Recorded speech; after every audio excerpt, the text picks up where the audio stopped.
বছর ধরে তৃণমূল কংগ্রেসের কর্মীবৃন্দরা ও যুব তৃণমূল কংগ্রেসের কর্মীবৃন্দরা বিভিন্ন রকম কর্মসূচি নিয়ে নিঃস্বার্থে ব্যস্ত থাকেন।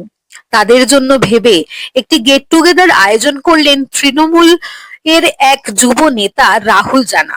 এই গেট টুগেদারে উপস্থিত ছিলেন আরো কিছু বিশিষ্ট ব্যক্তিরা। দমদম, বারাসাত ও ব্যারাকপুরের সাংগঠনিক জেলার নানান বিশিষ্ট ব্যক্তিবর্গ। আমরা যারা রাজনীতি করি, ছোটবেলা থেকে যারা রাজনীতির সাথে যুক্ত, আমরা বছরে একটা দিন, এটা পিকনিক নয়, এটা একটা গেট টুগেদার। সবাই বিভিন্ন কাজে থাকে, আমরা সবাই অ্যাসেম্বল হয়ে একটা গেট টুগেদার খাওয়া দাওয়া আয়োজন আগামী দিনে পরিকল্পনা নিয়ে। সামনে বিধানসভা ভোটে আমাদের দলের প্রার্থীদের কিভাবে জয়যুক্ত করা যায়, বিরোধী শূন্য কি করে করা যায়, সেটার জন্যই আমাদের একটা গেট টুগেদার পার্টি। আর যারা এরকমই এখন যুবক করে আগামী দিনে দলের মুখ হতে চায় বা দলের হয়ে কাজ করে, তাদের কি বলবো? দল করো, মমতা ব্যানার্জি, অভিষেক ব্যানার্জি নির্দেশকে পাথর করে আমরা দল করি। তাদের নির্দেশ পুঙ্খানুপুঙ্খানু মানাটাই আমার নৈতিক কর্তব্য। না, এটা প্রকৃতপক্ষে পিকনিক নয়, এটা হচ্ছে একটা গেট টুগেদার। অর্থাৎ সমস্ত পরিচিত ব্যক্তিদের নিয়ে একটা জায়গায় মিলিত হয়ে একটা আলোচনা, পর্যালোচনা এবং বিভিন্ন স্তরের মানুষের সমস্যা সেইগুলো শুনবার একটা প্রক্রিয়া।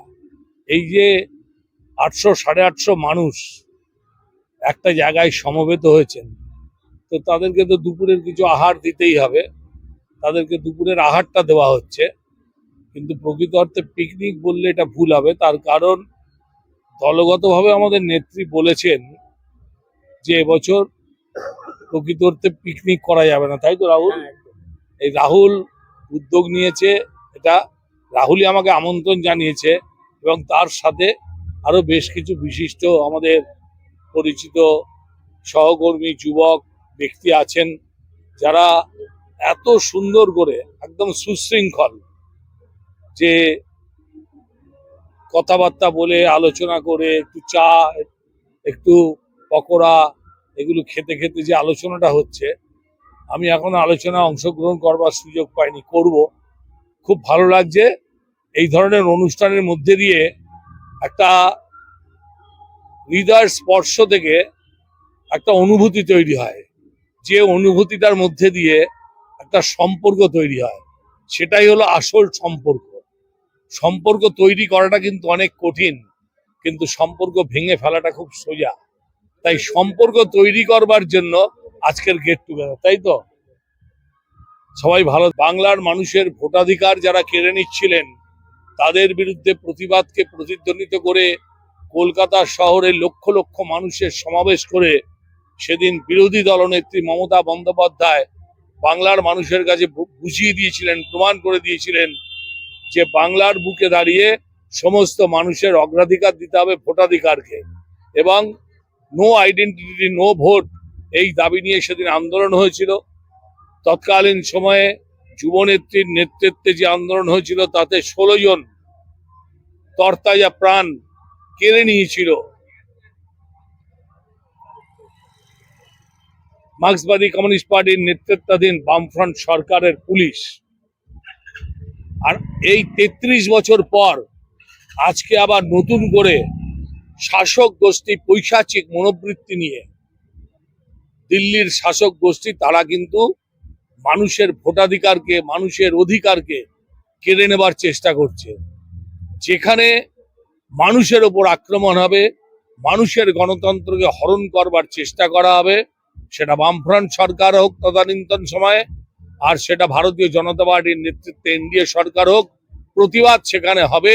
মমতা বন্দ্যোপাধ্যায় প্রতিবাদী একটা মুখ, মমতা বন্দ্যোপাধ্যায় আন্দোলনের প্রতীক, মমতা বন্দ্যোপাধ্যায় সৃষ্টির স্রষ্টা।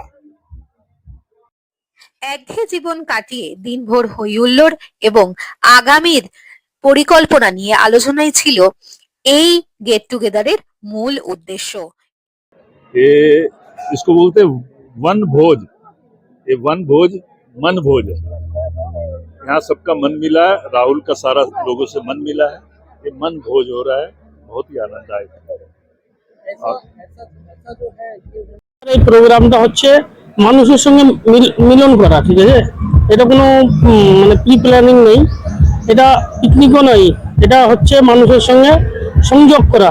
এই যে মানুষ যে এসআইআর নিয়ে যে মাথার মধ্যে যে বিরক্ত বোধ করছিল, এগুলো কাটিয়ে মানুষ এখন মানে ভালো জায়গায় যেতে চাইছে। তাই রাহুলদার এই প্রোগ্রামটা পিকনিক একমাত্র বলা যাবে না, সে মানুষের সঙ্গে সংযোগ করাই একটা প্ল্যান। এদের ধরা যেতে পারে যেহেতু মানুষ প্রত্যেকটা ব্লক থেকে এসছে রাহুলদার প্রোগ্রাম দেখার জন্য, এবং আমাদের পর্যবেক্ষক এসছে বড়নগরে, উনিও এসছেন। রাহুলদা একটা কত সুন্দর এই প্রোগ্রামটা করেছে, সুন্দর একটা প্রোগ্রাম করেছে। তবে সেসব ছেলের এবং লোকের প্রয়োজন আছে যে সমস্ত ইয়ং ব্যাচটাকে অ্যাসেম্বল করতে হবে এবং অ্যাসেম্বল করে সুন্দর পরিবেশ তৈরি করতে হবে, এবং তারা যেমন মনে করে যে অ্যাসেম্বল করে সেই তার আপন লোক, তবেই কিন্তু জিনিসটা সুন্দর হবে এবং সংঘবদ্ধভাবে জিনিসটা সাফল্যমণ্ডিত হবে।